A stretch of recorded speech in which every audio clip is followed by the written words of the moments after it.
Достар, қайырлы күн. Бүгін бізде Mercedes автокөлігінің электронды блок жүйесі 124-ші Mercedes-тің компьютері болып табылады. Бізде мақсат иммобилайзерін сөндіру керек болады. Компьютер бізде Siemens VDO деген компьютер. Мен негізінде ашық қойған болатынмын. Қарап жіберейік.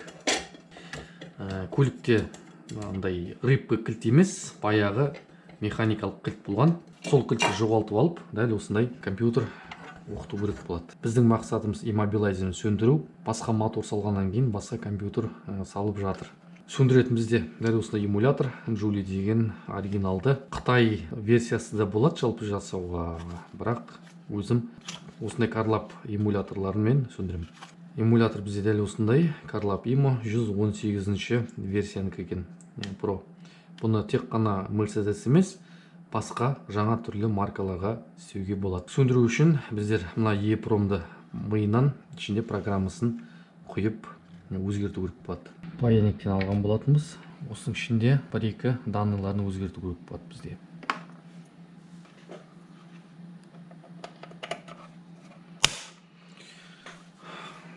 Бізде X2402 схема подключения барлығын дұрыс.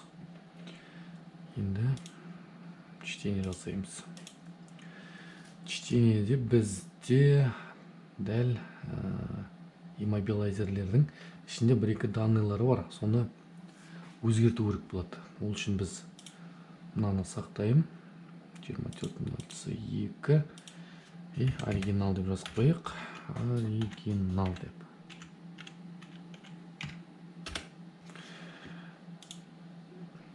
Қазір EEPROM-ды жөндеп болып жатырмыз. Бұл жерде бізде 5 байт өзгереді. Бұл бізде оригинал, ал бұл бізде уже жасалынған түрі. Осы жасалынғанды қайтадан қоятын болам программаторға. Программатор бізде дайын тұр. Адаптерін барын салып қойдық. Ол үшін бірінші сравнение жасаймыз, программирование жасаймыз. Программирование бізде барлығы тұр.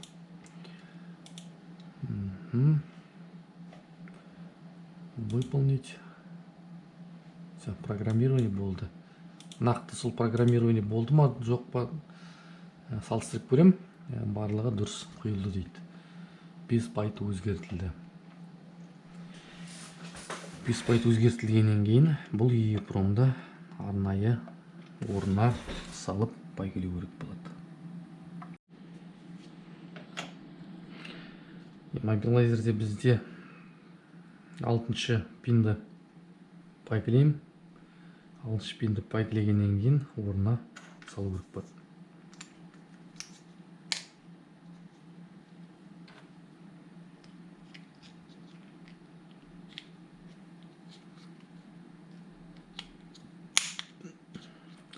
Салмасақ та болады, бірінші программирование жасау керек қой бізге.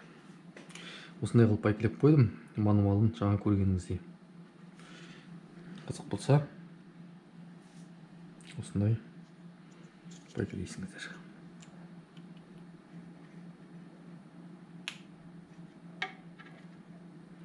Эмуляторды орнаттық, енді 12 вольт керек болады. 12 вольт бізде мұны программаторда тұр. Бұл программатордың жұмысы бітті. Бөлек қойсақ болады. Дәл осындай қылып Mercedes Star Diagnosis деген құралмен актуализация жасау керек. Актуализация деген оқыту керек. Қазір соны іске қосатын болам. Қостық. Енді иммобилайзер барлығын мен уже қосып қойған болатынмын. Қосылсын. Сервис бутинг. Бутинг деген загрузка. Қосылып болғаннан кейін толық нақты сөндіретін боламыз.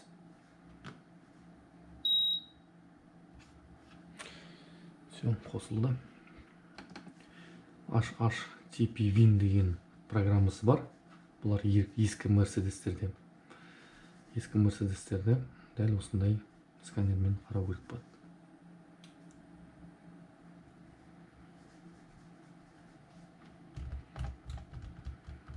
кішкене қосу уақыт алады.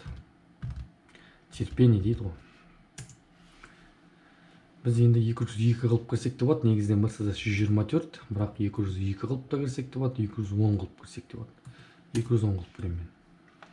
Газолин engine, бізде HFM деген блок. HFM. Зажигание қосылды. Сейчас мен бүйтіп үлкейтейін.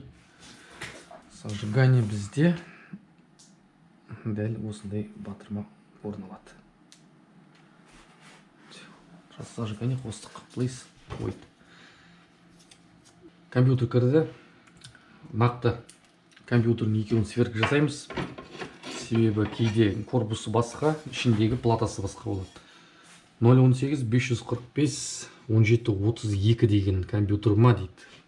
Соны екеуін қараймыз. 018 545 1732. Дұрыс. Версиясы барлығы VDO, HFM барлығы дұрыс дейді.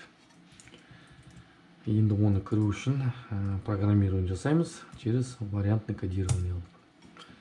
Окей, repair from coding. Кодирование, барлығы дұрыс. Кодировканың барлығы дұрыс. Енді кодировка жасап болғаннан кейін сізге көрсететін боламын.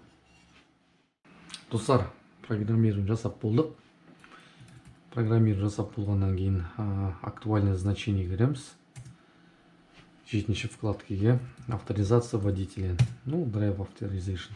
Бізде авторизация жасалды ма дейді. Электронды блок жүйе идентификацияны өтті ма, вин-коды барлығы дұрыс па дейді. Start enable, пуск разрешен. Стартерге рұқсат бар ма дейді. Дейді. 3 вкладка.